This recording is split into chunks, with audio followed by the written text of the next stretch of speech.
Well, hello, everyone. As mentioned, my name is Toria Parsons, and I am the Policy Director here at CCAI.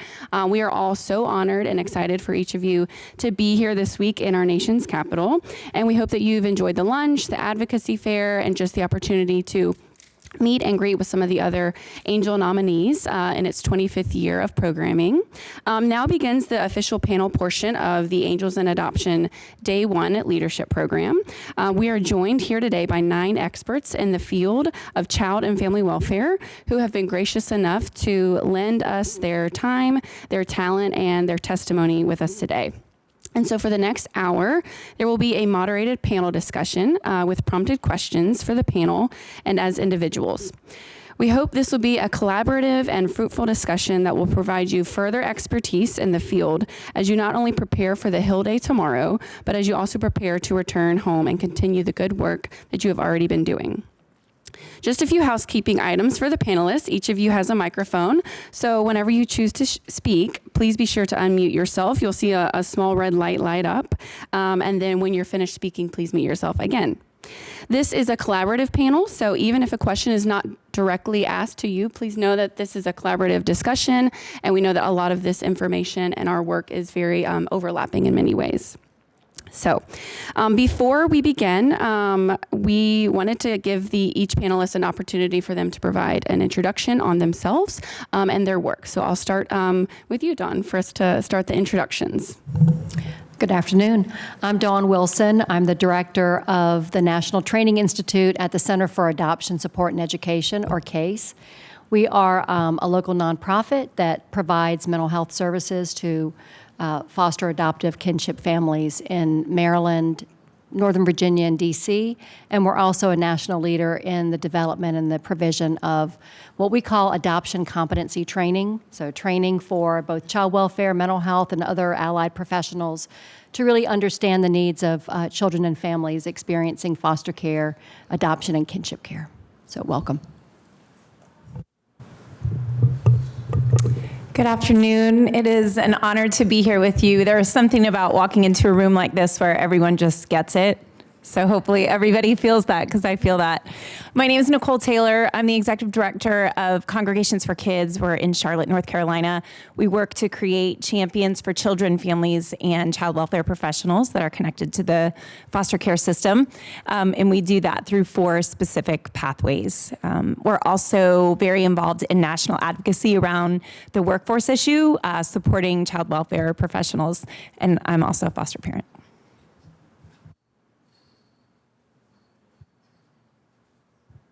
Oh, there it is.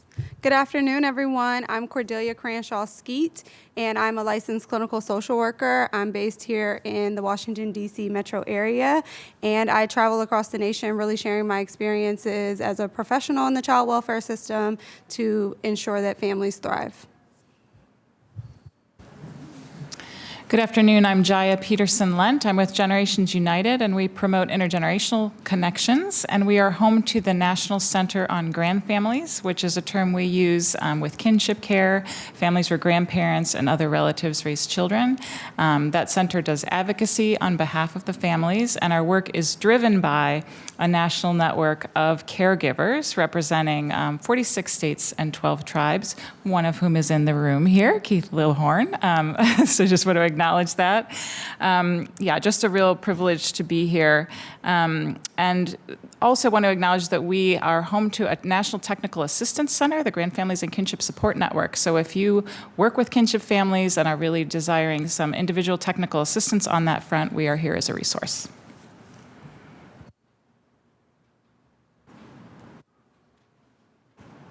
Good afternoon. I'm Ryan Hanlon, the president of National Council for Adoption. We do education, research, and advocacy on adoption-related issues, and we focus on all types of adoption, so inter-country adoption, adoption from foster care, and private infant domestic adoption. Glad to be here, and congratulations to all the angels out there.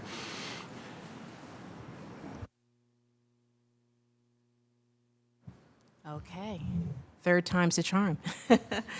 Good afternoon, everyone. My name is Camila Bunn. I use she, her pronouns. I'm the CEO of the National Adoption Association. Our mission is leaders advancing best and inclusive practices in adoption from foster care. So we're very focused on inclusivity in our work, as well as eliminating disproportionality and disparate treatment, particularly of children of color. We do this work by diligently recruiting from communities from which the children came and basically providing technical assistance and support to our members across the country so that they can continue to live out that philosophy that adoption is addition, not subtraction. Congratulations to so many of you. Look forward to connecting with many of you today. Thank you. Hi, is that working? Yeah, my name's Dan Berger. I'm an immigration lawyer, so I work with kids who are in the U.S. who are not U.S. citizens, and also with children who are outside the U.S. who are trying to come here through international adoption. I'm on the Legal Advisory Council of CCAI, and I'm also a private immigration lawyer with our firm in Massachusetts, although immigration is federal, so we work with kids from all over the country. And this year, I'm a visiting fellow at the Cornell Law School Center for Immigration and Law and Policy.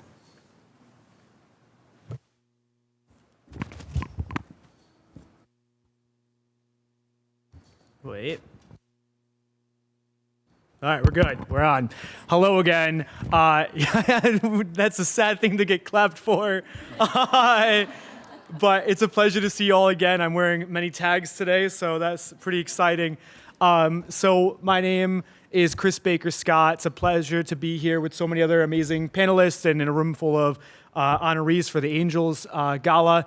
I serve as the executive director and founder of Sun Scholars, Inc. We're a nonprofit agency in Connecticut. We contract with the Department of Children and Families, and we're also supported by, a lot of philanthropy. And what we do is we work with anybody that has a lived experience in foster care or adoption between the ages of 18 and 24 through college, trade school, career. Really, our goal is to change the odds. Only 3 to 10% of those who grow up in the child welfare system graduate college. And regardless, right, college is the only path in this world, but regardless of that, the earning outcomes for my community are very low. And I say my community because I grew up in the foster care system, as did all of my full-time staff. So we really try to be a part of the community we serve.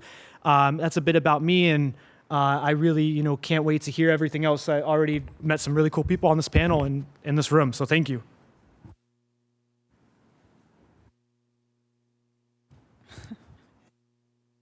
It's tricky, right? It's because you can't see it. They told us not to, though.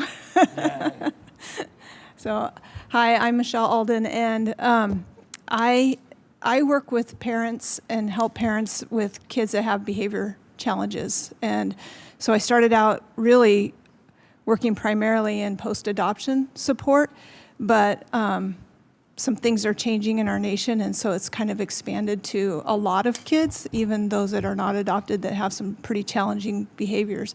But my passion is really for adoption. I was adopted out of foster care when I was 6.5, and I know that it completely changed my life. I would not be where I am if my adoptive parents hadn't done what they did many years ago before anything was known about trauma or the effects or any of those things. So really thankful for adoption. I've also adopted a boy out of foster care when he was 12, and it can be a long, tough road, and I'm thankful for everything that everybody does here to bring more support. So I have a book called Parenting Emotionally Distressed Kids and a podcast, and I run a program in Idaho that Idaho Medicaid pays for to have us come in the home and help parents with the challenges.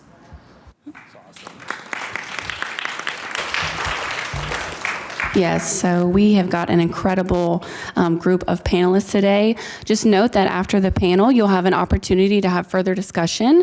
We will have 2 rounds of roundtables where you'll see different note cards and subjects on that table that you'll get to self-select. So you'll have 2 opportunities to spend a little bit more time with each of these panelists who will be leading some of those roundtables.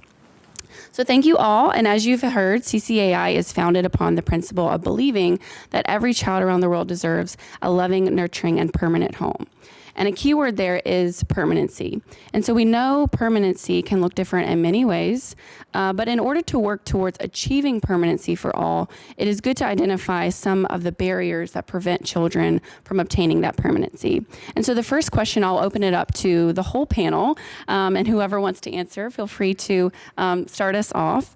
But what are some of the trends that you are seeing in each of your areas of expertise that prevent children from achieving and obtaining permanency? I'm happy to start. And maybe start with a story, because this is a trend, but it's helpful to look back 20 years ago. So 20-some years ago, when I started in child welfare, one of the first cases that I got was a little girl who couldn't go home to her birth parents from the hospital. There were just a slew of issues where it became clear right away. So I was new in child welfare, and I went to work looking for a family. The hospital social worker was surprised when I found a relative for the child, and I went on to promise that relative that they would get the support that they needed to care for the child, because as a young, naive, just into child welfare person, thought that that's what was going to happen. That was not the case. At that time, we certainly treated relatives differently than we did non-relatives, and it was hard because I felt like I'd lied to the family unknowingly. It just fundamentally seemed wrong to me. And yet, somehow this family pulled through, and that child did incredibly well in their care. Fast forward 25 years later, and we're still seeing some of these challenges. When we talk about barriers to permanency, we know that there's growing recognition that children do better in the care of relatives. So we are seeing prioritizing relatives for families, but we aren't seeing equal support for those relatives. And we need to be providing similar support to those kinship families than those that are unrelated, because somehow there's this persistent belief that if you have enough love and you're related to the child, that somehow magically puts food on the table. And that is not a reality. So what is a barrier? We need to be providing more support to those extended families and relatives, so that they really can provide consistent care for the children, because if we push them to the brink, they won't be able to continue to care for those children. They need our support, and we know when we give it to them, children do better in the care of relatives when there's a relative available. I would just add on to that. Not only does love not put food on the table, but it also doesn't provide the skills and strategies and supports that families need in their time of need. You know, we know that often things may be going fine for a while, right? There's the honeymoon period. Adoption may be going fine, and then maybe 5, 6, 7, 8 years down the road, there's a major challenge. It could be related to lots of different things. And we have to be there for families at any point in time that they need those supports, and we need to have professionals who have the training and the understanding to meet the needs of those families where they are when they need those services. So I would say, you know, it's about making sure that families have all of the supports they need: educational, behavioral health, concrete services, any of the supports that they need to provide the love, the care, and the nurturing, safe environment that children need to be successful. I'll just add to that I agree with both colleagues about the issue of the workforce. You know, really, when it comes down to it, we do have a workforce crisis. There are record vacancies throughout. I know I'm preaching to the choir, literally. You all are familiar with that. And what we've noted at the National Adoption Association is also a trend with schools of social work. Fewer students selecting social work as their career or selecting child welfare within the social work practice. Why we're so glad to see Cordelia here, you know, as our licensed social worker on the panel, because we need more licensed social workers. So when you don't have a group of professionals in the pipeline, we're really looking at a perfect storm when it comes to support, when it comes to understanding the complexities and the specialization, really, that is adoption, post-adoption support, or post-permanency support that families need. So that's a trend that we're seeing as well at the National Adoption Association, and I'm sure that many of you can relate to the workforce crisis. If I could add on to that, I think the workforce crisis is real, and it's in part, I think it's being driven by a lot more negativity towards caseworkers workers in the public system, workers at private agencies, who often in both settings don't have enough resources to do the work that's needed for them.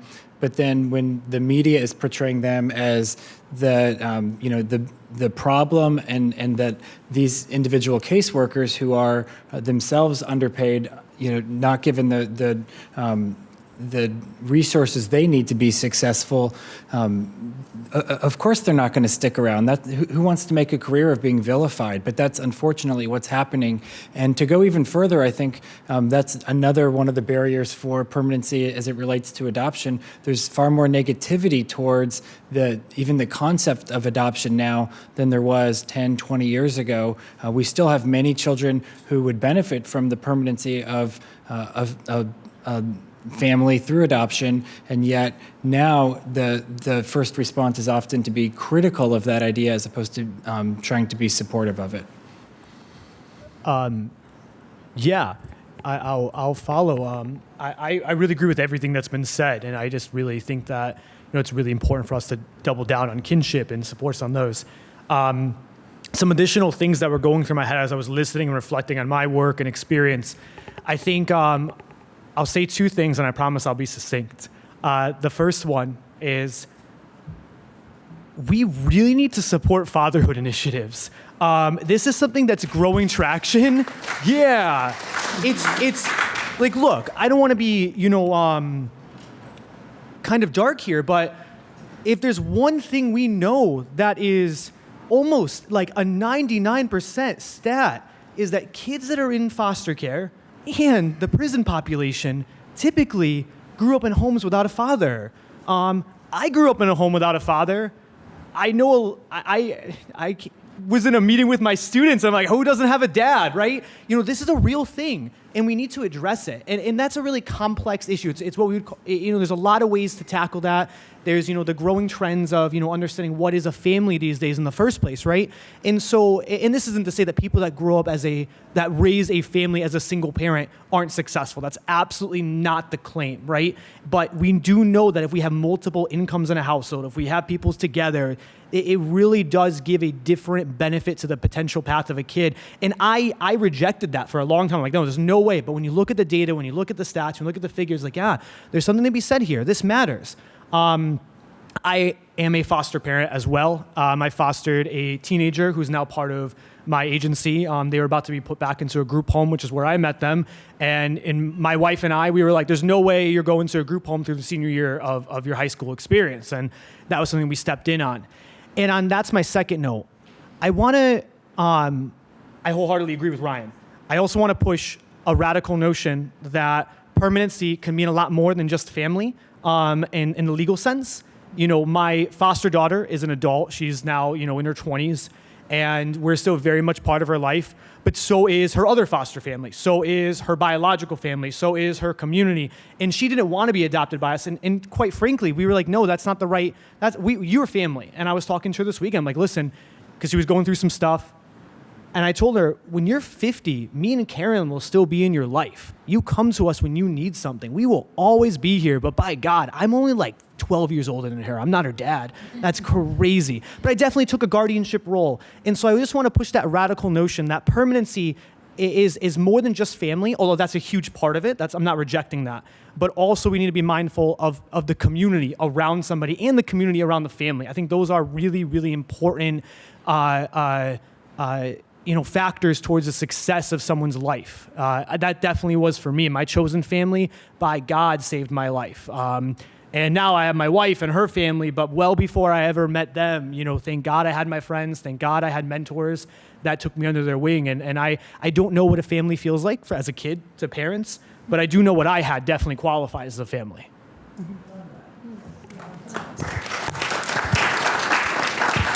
I'll just add, I think, just 30,000 foot view, not to blame things on COVID because we're past it. Are we past it? I think we are. However, we are definitely feeling the after effects of the pandemic in child welfare severely. And when we were going through it, you could almost see the writing on the walls. And now to actually be living it, it's hard because it's almost like the perfect storm. You have foster parents who did this for a couple of years in isolation and they're like, I'm out, I need a break.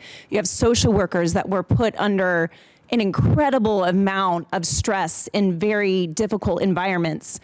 They're like, I'm out, I need a break.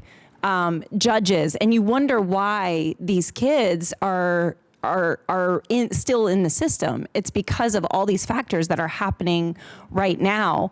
And so I think, we say the child welfare system is broken, and I would argue that the pandemic has fractured it even more, if that's possible.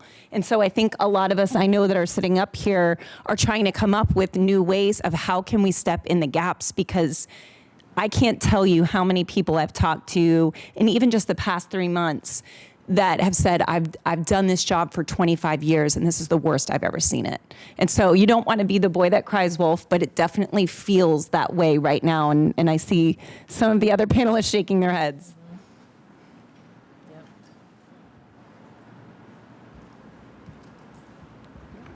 Anybody else have anything to add? I wanted, is it working? Okay.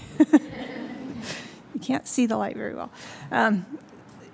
I think that that's one of the trends that I've really noticed, especially in these last couple of years, that when I first started working with adoptive parents, they felt like nobody really got it. The behaviors they were seeing at home were so different than what people were seeing in school or that other counselors were seeing in their office. And so there was a lot of just coming alongside them and saying, I understand, I know it's tough, I know these behaviors are tough. I think there's been a real shift.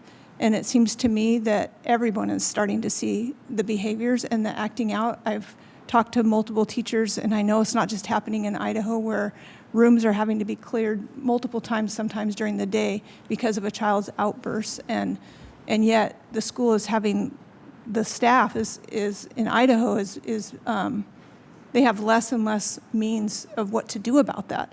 And so they're calling the parents and saying, come get your child. We can't do anything. Or they're having the child be sent home when they're on an IEP. They're not supposed to be sent home, And so it's not getting dealt with at school. And then the parents are saying, well, this is what we're working on at home, and kind of getting some fault for that. Well, we can't do that at school, so you can't do that at home. But I think that just realizing that things are really ramping up. I was looking at some statistics. Just even though things are increasing for all kids, I feel like that adoption school challenges, it's 36% of these kids have ADHD, 23% learning disorders, 16% speech impairment, 15% developmental delays. There's definitely been an increase across the nation of mental health significantly, mental health challenges, not only in adoptive children, but 54% of a majority of adopted parents are reporting health or educational problems compared to those that are not adopted. And 12% of adopted children with severe emotional disturbance, 5% of adopted children with autism, kids with severe emotional disturbance have more than 10% chance higher than other kids living with both of their parents. And I feel, so one of the things that I tell parents is that it's going to take a different skill set to parent these children because of these things are happening. And now I'm seeing it's going to take a different skill set of parenting now, I believe, for our kids. And I really rely on this a lot from John Bowlby. He said that if we cherish our children, then we must support their parents. And that's where we come from. And I feel like that parents need to know, whether they're adopting or foster or as their own biological children, that especially with these increasing issues, that they have that support and that help that's needed, and that they have that community behind them. I would like to add that nothing about the system is black and white, and nothing about navigating this system is black and white. I think that we have to take a pause and look at ourselves in the mirror. How are we contributing to where the system is today, the experiences of the children and families navigating the system? What are our bias? What are our stereotypes and stigmas that we believe working in this environment and not getting new results? So in order to do that, I think it starts with us as individuals, taking a look in the mirror and looking at new ways so that we can get new results. I just want to echo that and just say, can I say a positive trend on that note? That I believe, 30 years ago, we would not have individuals with lived expertise here, as experts. And I think that's a huge trend that we're hearing and we're listening and we're learning from those with lived expertise who are coming back and saying, this would have been better if, could you have done this? And we're listening and we're learning and we're adapting our system and changing our system to really rebuild a system that is going to, be responsive. Right? And more effective and more inclusive. I believe that our young people are coming back and are saying, I achieved permanency, but what about inclusive cultural permanency? Is a concept that we're hearing a lot of young people come to us and talk about. So I'm eager and excited that we're on this trend I keep seeing of listening and learning from those with lived expertise. Yeah, thanks, Camila, and thanks to all of you for sharing. We know that studies have shown us that children of color are actually overrepresented in the foster care system, meaning that there are more children of color in foster care based on the proportion of people of color in the general population.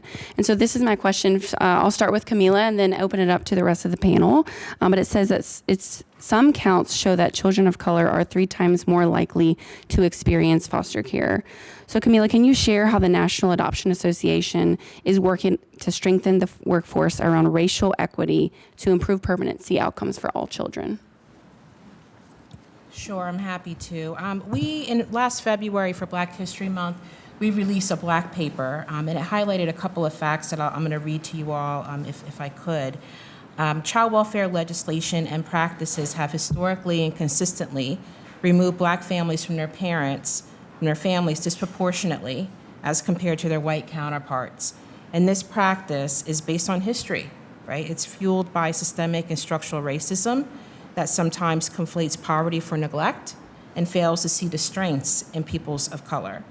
And once in foster care, black children, and this is, through the data when we disaggregate it, experience longer times in care, move to multiple homes, are in residential treatment more frequently, and are more likely to exit care as teens without achieving permanence. And so with that foundation, what the National Adoption Association has done last year, we launched the Ujamaa Black Family Program. And that program is ultimately to support individuals in positions of power and influence to install new policies and practices within their system to eliminate the barriers that exist around the importance of black family connections. We're working with, I'm proud to say, we're working with 50 leaders across the country, again, on programs that are all ultimately looking at how can we put families back together even after an adoption, right? How can we maintain those connections even after an adoption versus severing ties? And at NAA, I mentioned this in the intro, we believe that adoption is addition, not subtraction, and we advocate for family connections to be preserved. Part of this process involves seeing the dignity and strengths of people and being mindful of implicit, explicit bias and discrimination that ultimately is continuing to create the disparities that we see today. Thank you. Would anyone else like to add to Camila?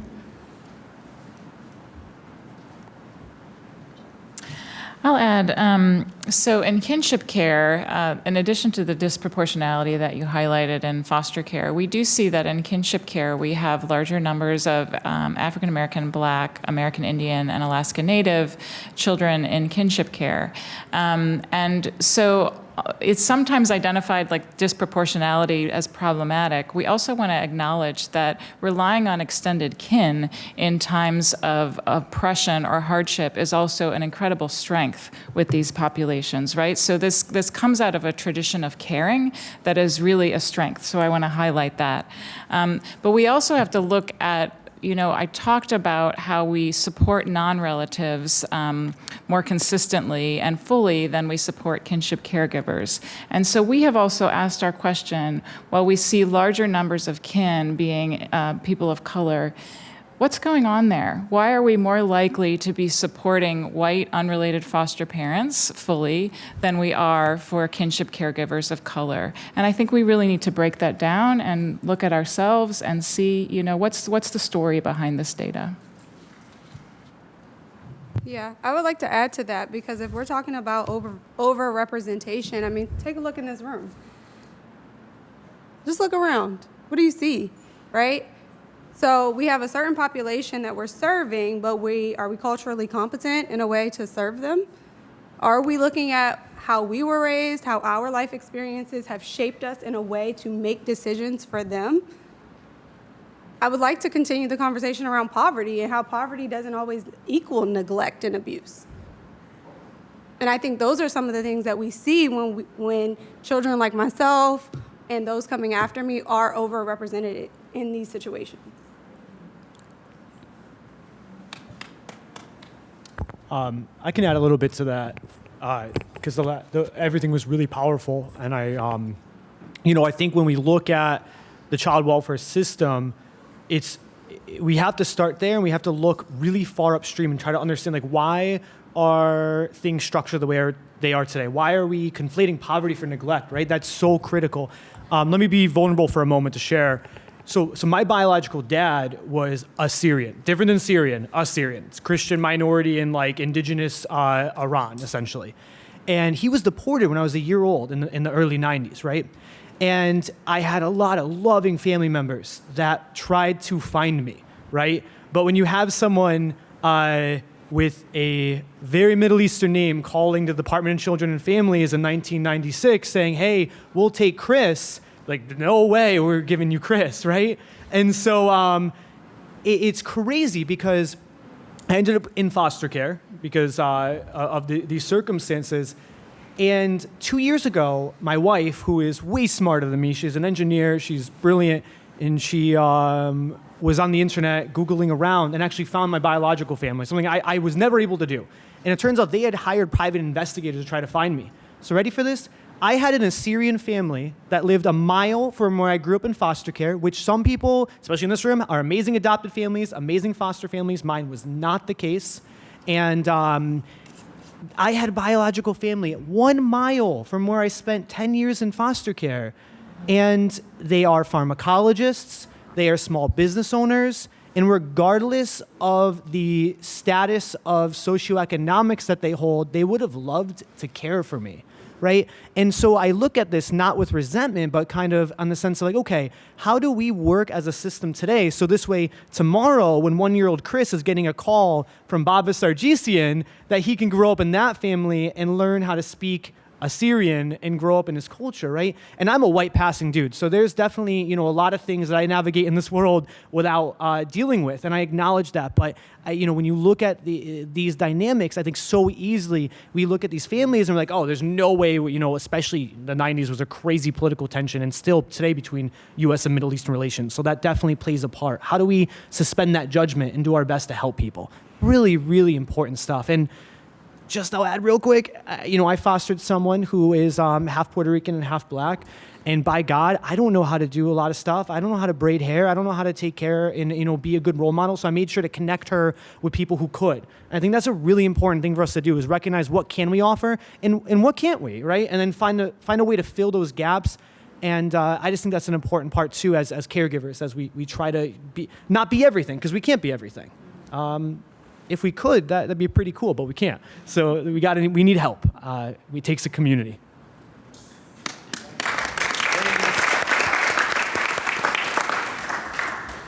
Thanks so much. Last year, only 1,517 children were adopted into U.S. families through inter-country adoption. This is an over 90% decrease since the Hague Convention went into effect in 2008. I'd love to hear, beginning with Ryan or Dan, on what do you believe has been the reason for such a stark decrease in inter-country adoption, and what are some suggestions you would give to both communities and to Congress on how to potentially increase that number? Yeah, thank you, and yeah, thanks, Stan. We, as a country, put great laws in place. Senator Landrieu was part of that. The Inter-Country Adoption Act of 2000 put good safeguards in place, but our implementation has been disastrous. We, for over 15 years now, we've had the federal government, the U.S. Department of State, serving in an oversight role, and they have some very good concerns. They are concerned to ensure that adoptions that shouldn't happen don't happen, and they're good at that. But what they're not concerned about is ensuring that adoptions that should happen do happen. And that in that regard, we have really failed many children who would benefit through inter-country adoption. One of the sad realities is that there are some countries that choose not to partner or work with the U.S. anymore. They often make the news. We know Russia did this for not for any child welfare reasons, but because they were angry at the U.S. Congress at the time. So Russia stopped doing international adoptions. There are other countries that have chosen to stop doing inter-country adoptions, but what we don't hear about anymore is new countries opening up. And the reason we don't hear about that is because our government is not interested in partnering with them. In fact, we use some of the tools that should be safeguards, like the Hague Convention. We use that to not partner with countries. There are many examples of countries where we were doing adoptions bilaterally. We were reviewing these adoptions. The U.S. Department of State was investigating them. U.S. Immigration was investigating them.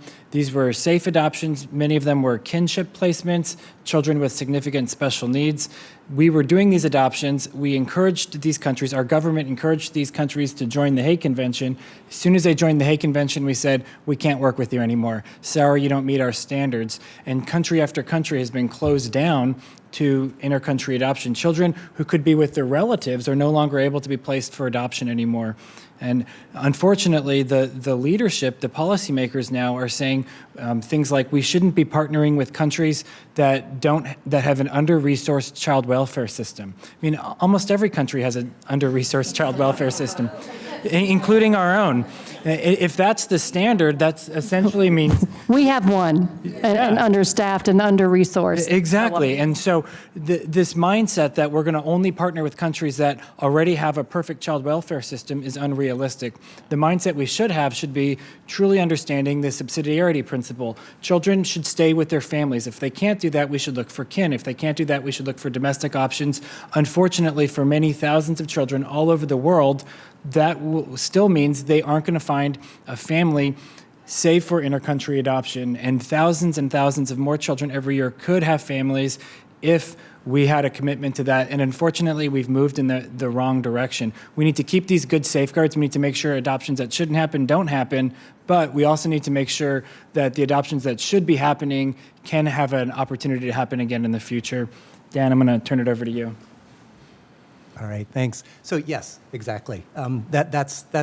That's really the problem. I think it's the mindset of many of the people who are working in the U.S. government at the, there are some great people there, but the State Department in particular, Homeland Security, have been really tough on international adoptions. It's led to the closing of quite a few agencies, which means there were fewer providers.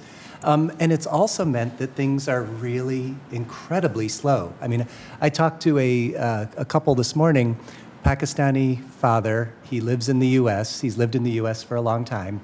His brother died in Pakistan in 2018, leaving 3 kids. The mother left and was not able to take care of them by herself.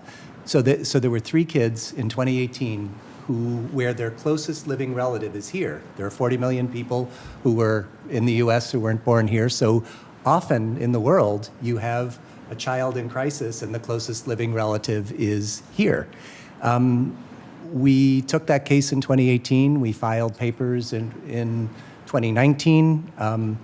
In 2021, 2 years later, we got a letter back. The Immigration Service still works by mail, not, and answered those questions. And then now we got more questions in 2021. The case went to the American Embassy in Pakistan. They have now sent us more questions. This case is still sitting, all these years later. And some of you may have seen also, there's another case we've been working on that made the news recently.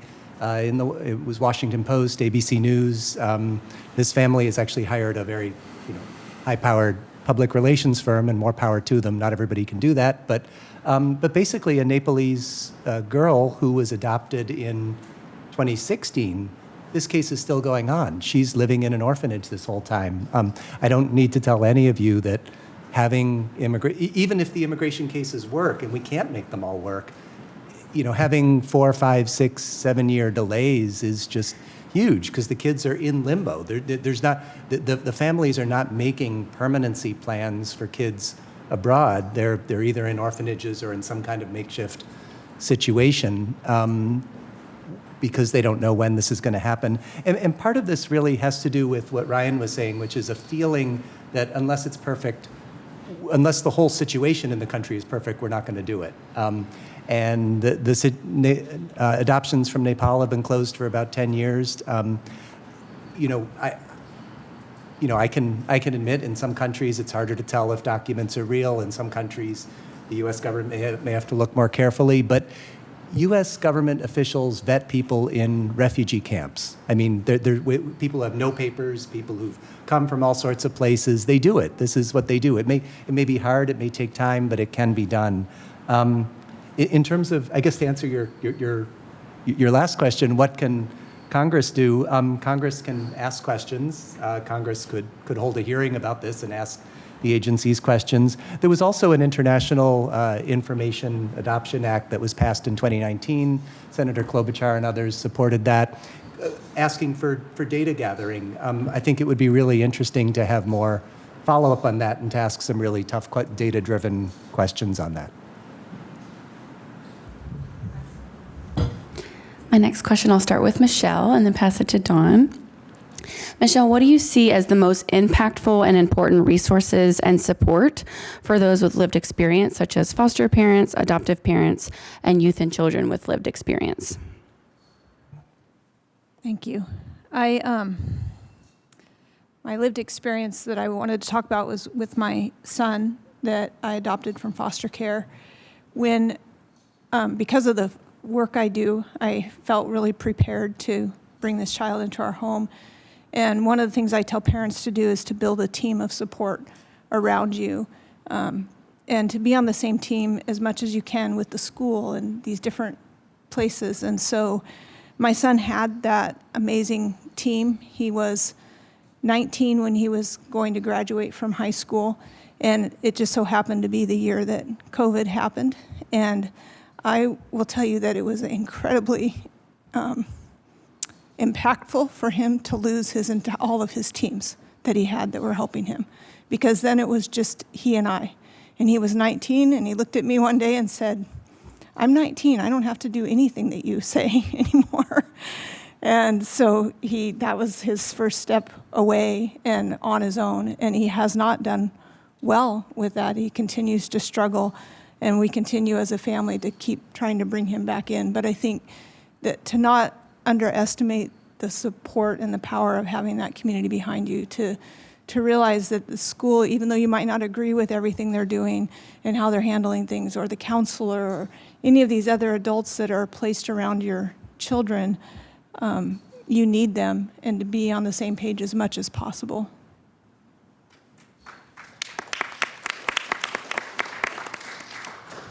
I would wholeheartly agree with Michelle. So having a support system in place for the family is incredibly important.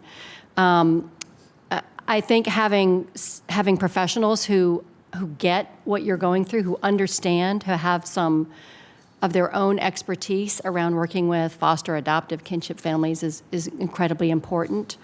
You mentioned the effects of the pandemic, and obviously Michelle's sharing a very personal experience of what that is like. And for so many of our families, even before the pandemic, there were mental health challenges, right? I mean, that's been true for many, many families, but certainly families that have experienced, whose kids have experienced trauma and significant losses and multiple moves and separations and all of the things that many of our children unfortunately have experienced. And that's on top of just the normative adjustment challenges that any child, even with none of that, would experience suddenly being placed in a new family, right? That's just normal. But for the kids that we've worked with, the pandemic really, magnified. I mean, it just brought it to a whole another level.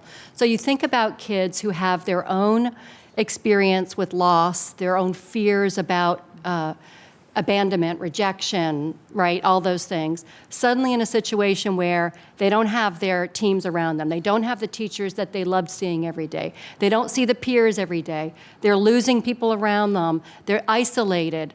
It really significantly just amped up for many of those children. It triggered all of those fears they already had. And it's true also for many adults in the world, right, who also had their own trauma experiences.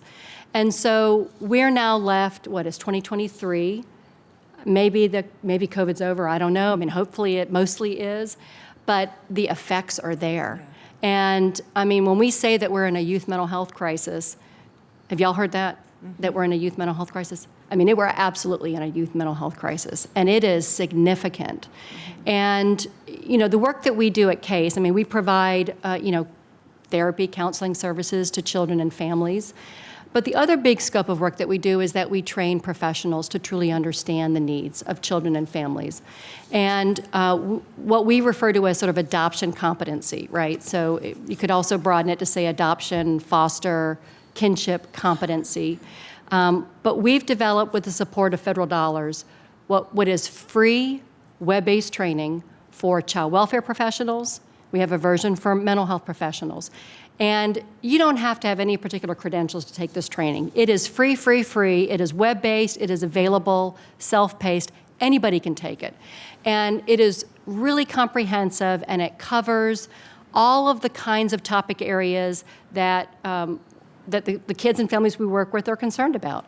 So things like understanding the impact of loss and grief and how to help support children to heal from that loss and grief.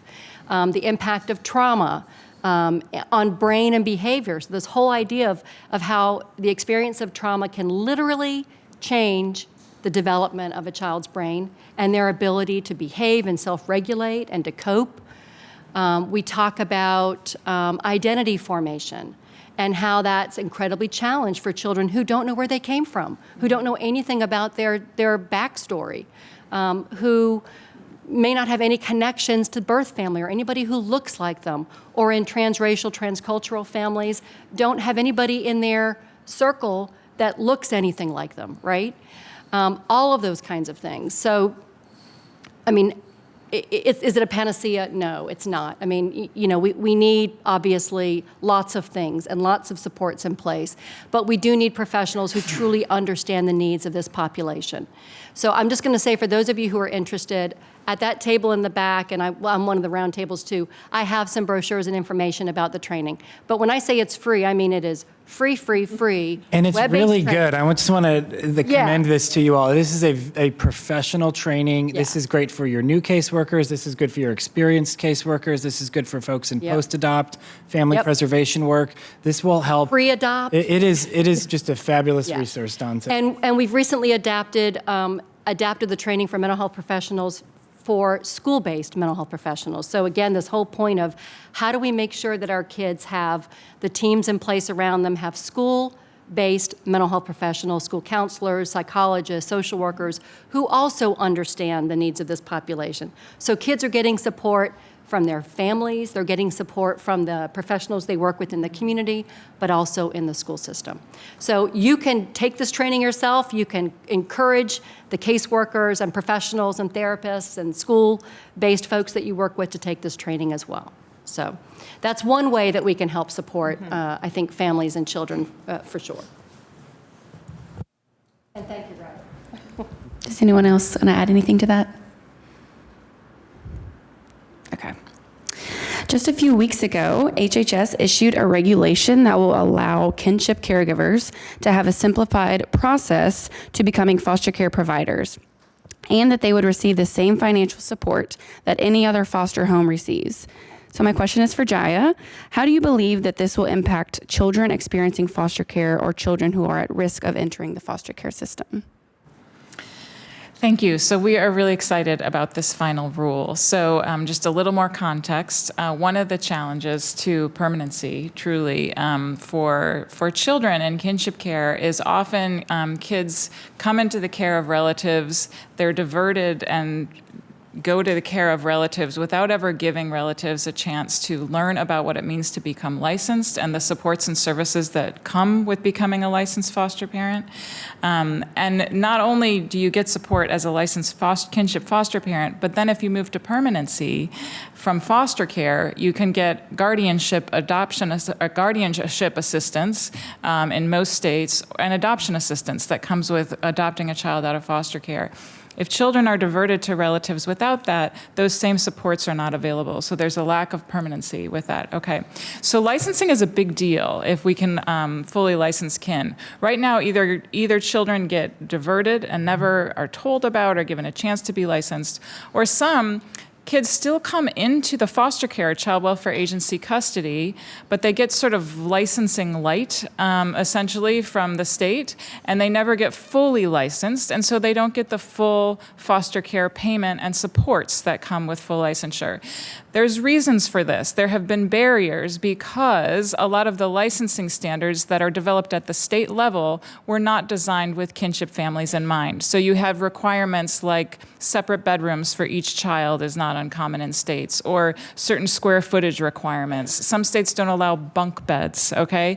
So these are challenges, and there may be these rules may be in place for good reason for some unrelated foster parents. If you have children coming from very different backgrounds, you don't know their histories, perhaps a separate bedroom for each child makes sense.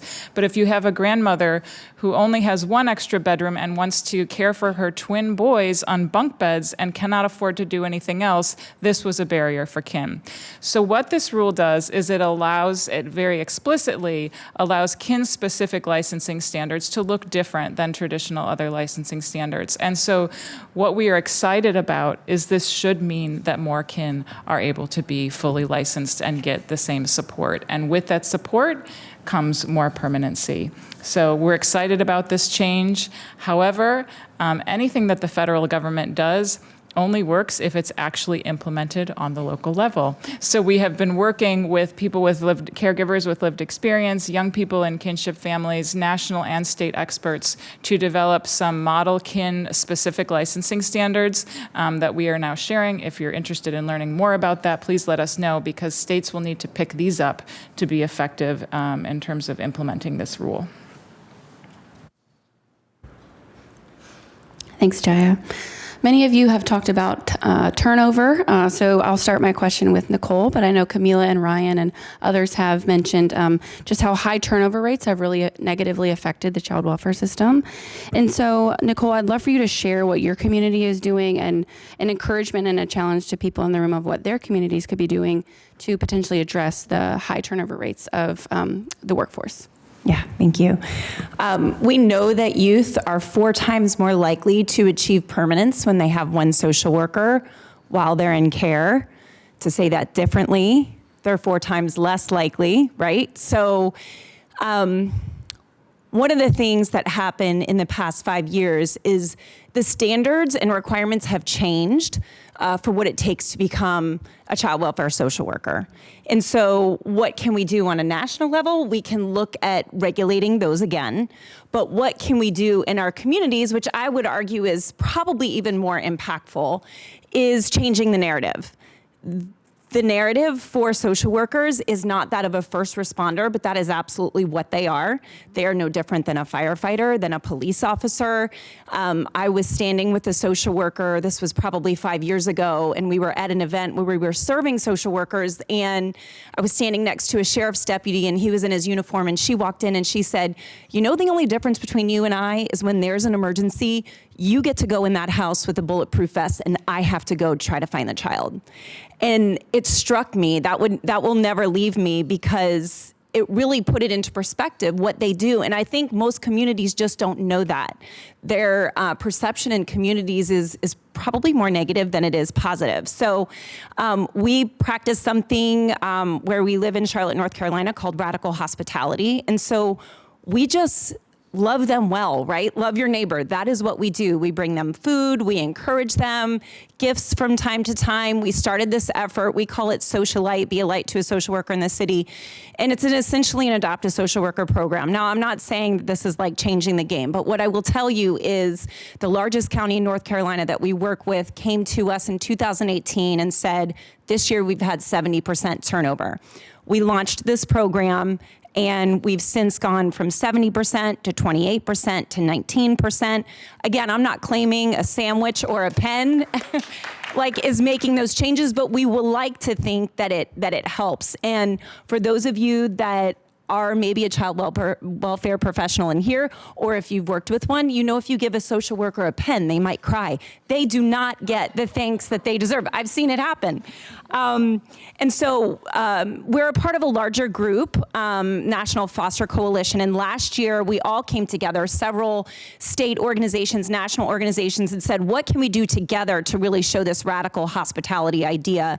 And so last year a grassroots effort was launched, National Hospitality Week for Child Welfare Professionals, and it's really trying to get organizations, businesses, churches to just log on this website and say, hey, I care. I want to be connected with my local office. There's tons of resources on there.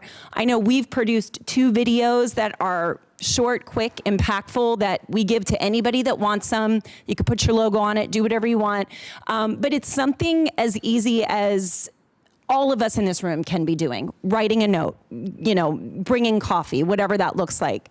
And I'm gonna just sidebar for 1 second, because one thing that we haven't talked about, and it's just worth mentioning, because of the turnover that we're seeing, because of the placement crisis that we're seeing, this is I feel like the real underbelly of child welfare right now. There are kids that are living in emergency rooms throughout the country and offices. But the problem is the emergency rooms, and had I not seen this for myself, I don't think I would believe it. But the problem is with the emergency rooms where DSS doesn't have the manpower, or they're seeing emergency rooms as placement centers, okay, which they're not. Emergency rooms have their own protocols, right? So you're seeing these lawsuits between the emergency rooms, the hospital systems, and DSS. And again, if I hadn't seen it, I wouldn't say it. But what we're seeing is kids who are medically cleared, just no one's coming to pick them up, are staying in the emergency rooms for 60, 90, 100, 2 years. When these kids are in the emergency rooms, they have to wear paper scrubs, no cloth underwear. They cannot go outside. They cannot go to the bathroom without a security guard. They do not have education. They have no one visiting them. It is sort of this secret thing, I feel like, that's happening that people need to know about, and I guarantee it's happening in your city. So I feel like all of this is connected. We talked a little bit about kind of the perfect storm, and there's just so many layers to that. So I don't know I know I went off topic, but I'm like, I have to talk about this. It's important to know. Yeah, so. Yeah, anyone's free to add any. Sure, yeah. Oh, yes. Yeah, we're getting to the point in our panel session where if you'd like to ask a question, you could just stand and shout out your question. Hi, Dave Garcia, Kingston, Alaska. One thing, I've heard a lot about this, and I've heard live in, heard support. I've heard families taking kids in for our kids, and it's no offense to anyone. There's a big pot of money for our kids to go to college. Our support as foster parents also, we talked about strengthening, and I like this. How do you strengthen the families, though, when our kids aren't being supported? I don't know if you guys have ever gone to a home where it's like, hey, you know what, we're bringing you guys presents for your kids, but you're forgetting ours. Hey, we're going to send our foster kids to college. Good luck on sending yours. Mm-hmm. Our kids, so when we're talking about strengthening families, what about our families too? That's that healing process. They're not the only ones that go through the loss. Our kids go through loss. Our kids live the experiences as kids, not as adults making those decisions. How do we support our kids with scholarships? How do we support our kids in going to school? But they really are forgotten about, because when they got to share their family with other kids that have severe trauma, that are not with the regular families or even kinship families, they got to do the same thing. How do you support that? Can I respond? It's a really great question. I'm going to be tough and I'm going to be loving at the same time.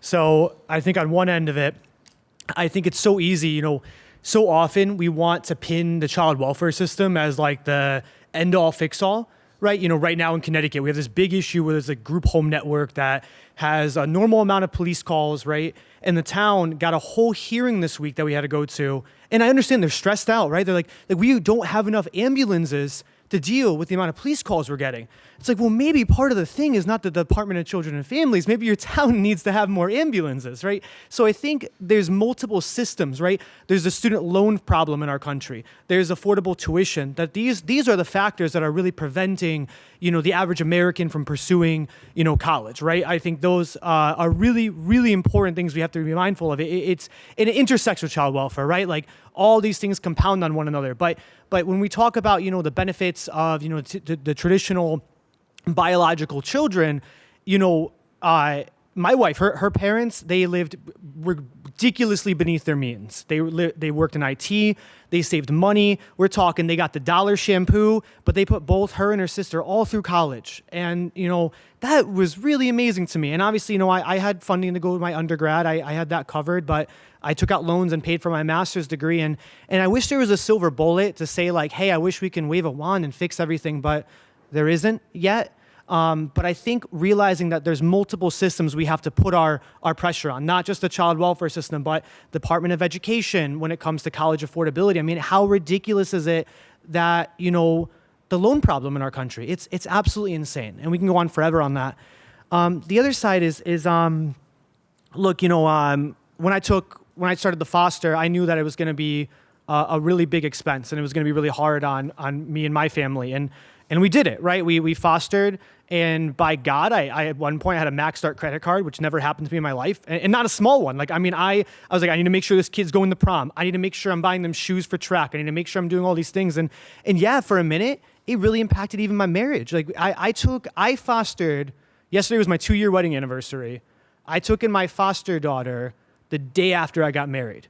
So lit the honeymoon on fire, that was gone, right? No honeymoon. We eloped.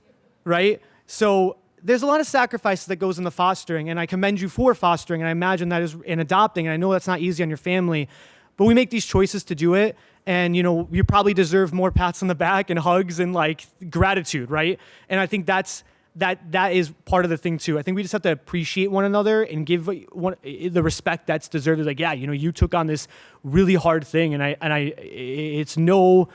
it's no small undertaking to adopt, to bring someone else into your family and call them your family. It's no joke. I mean, I've done it on both sides. I've been the kid and then I've been the parent, and it's very unique on both sides. But again, I just want to say we got to put pressure on all systems, right? The municipal level, the federal level, the state level, both in and outside of child welfare, to solve some of these greater societal challenges like loan forgiveness and affordability, if we're against loan forgiveness, right? At least make colleges affordable, or push the trades for what it's worth. I mean, yeah.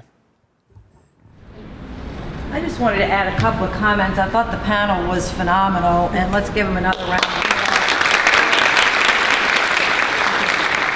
It was really great. Just a couple of comments I wanted to make, because when we started CCAI, and not that the conversation hasn't evolved over 25 years, but many of the same things that we talked about today, we talked about 25 years ago. Yes, there are different trends, there's different focus, and there's been more diversity, and an understanding of maybe some past practices that could have been improved. That's all true. But one thing I would share with the members of Congress and our team, so I'll share with you, is we will never in this room be able to solve all the inequities and injustices economically in the United States of America. I mean, we do our work in the space of terrible economic injustice. I'm going to give you a fact that I hope you will keep with you. And you can Google it yourself if you don't believe me, because I just did to check these numbers. But this is one reality that we all need to really process, and it's called the wealth gap in the United States of America. All right, you know the African American community in our country makes up roughly 12% of our population. 12, nationally. The Hispanic population, somebody's got to check me on this, but I think it's 18 or it's higher. Let's say 15% nationally. The wealth of median wealth is different than an average. You know what a median is? It's 50% above, 50%. For African American families in this last census is $24,000. The median wealth of African American families is only $24,000. That includes home equity, stocks, and all assets. For white families, it is $190,000. I'm going to repeat that number. It's very important in no matter what field you're in to understand what this country, the economic imbalance, and whatever you want to do about it is or however you think about it, whatever your opinion is about it, you are entitled. But the facts are that in African American families today, the net worth of a family is $24,000, including everything. For white families, it's $190,000. And I think for Hispanic families, it's going to be a little bit higher. It's probably, let's say, $28,000. It's going to be a little bit higher. So when we're doing child welfare in the white community and the black community and the Hispanic community, and I'm sorry I don't have the numbers for indigenous, I just don't have those numbers, but I do know, interestingly, that Indian American, like Indian from India, they're the highest. They're higher net worth than white families. Just FYI, people don't realize that, but it's a small population, but there. So when we do this policy, we can't say overnight, well, everything has to be even. This is how our country has developed over what, 400 years, 250 years, but 400 when you think about the colonial days. So it's really difficult for us. So I just share that with you I don't want this to burden you. I want you to think, we have a housing shortage, we have a student loan crisis, we have all sorts of issues that this child welfare system, we can't solve that. All we can do is accept it the way it is and make the best decisions we can based on the good practices we're all learning together about how to try to keep families intact, when to remove children when they're not safe where they are, try to find relatives and caregivers, and I'm going to end on a very positive and I'll sit down. There's an amazing program that we have always touted because I just love it, and it was created by Wendy's Wonderful Kids. You all know Wendy's Wonderful Kids. You know Dave Thomas was in the foster care system. He was a foster child, and so he came up and he spent his wealth, etc., building Wendy's and helping kids in foster care. Before he died, he used to walk these halls and do great work, in my opinion, for kids. But they have a program that basically is as simple as read the child's file. That literally is the program. Like, read the child's file. If you were looking for someone who loved this child, knew this child, maybe it was a coach, maybe it was a neighbor, maybe it was an aunt, maybe it was an uncle, maybe it was your relative, Chris, that was in your file when you were removed or placed, like, read the child's file and use that, and it's called Wendy's Wonderful Kids. Kate, what's the name of the program? It started in Ohio. I think it's Wendy's I think it's, I don't know, there's a technical name for it, but it's like expedited adoption. You could just use that system, like use things like this system is free, the case system is free, Wendy's Wonderful Kids, this is a model that works. Nicole, you have all congregations together. I mean, they're models that work. We're never going to solve the poverty issue. We're never going to solve the housing crisis, but I think we can learn together, and that's what this is about. So God bless you all. We have a lot of work to do, but don't think we have to solve this gap problem. I mean, we can work on it.